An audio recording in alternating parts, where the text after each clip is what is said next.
Bocche cucite, silenzio. Alla Curia di Agrigento nessuno è disposto a parlare. Qualcuno a microfoni spenti bolla la notizia come una semplice diceria. Fatto sta comunque che la notizia corre e fa rumore e di quelle che non lascia indifferenti. L'arcivescovo Monsignor Montenegro potrebbe succedere presto al cardinale Paolo Romeo, in pensione da poco tempo ma ancora in carica, alla guida dell'arcidiocesi di Palermo.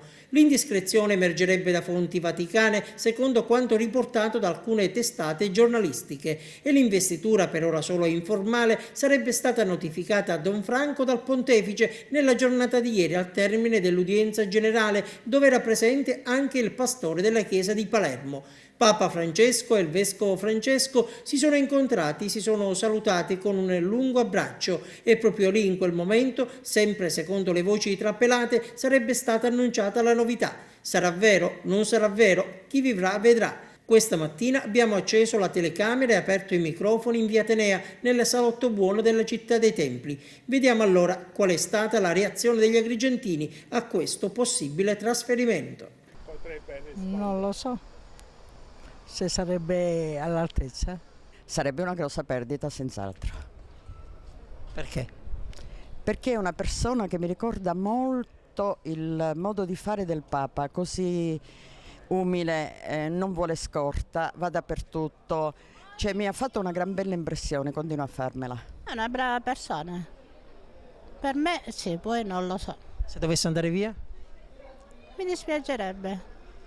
Una bravissima persona, penso. La diocesi di Agrigento. Sono di qua, però l'ho visto. Dove vive lei?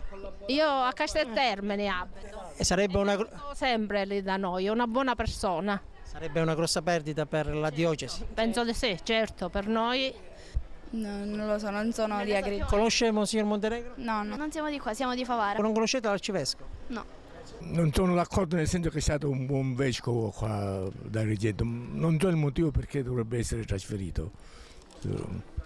Forse personalmente penso che dovrebbe restare così. Sarebbe una grossa perdita per la diocesi di Agrigento. Senza dubbio, perché quando è arrivato ha portato un'aria nuova che solitamente in passato non c'era mai stata. Mi dispiacerebbe personalmente se dovesse andare.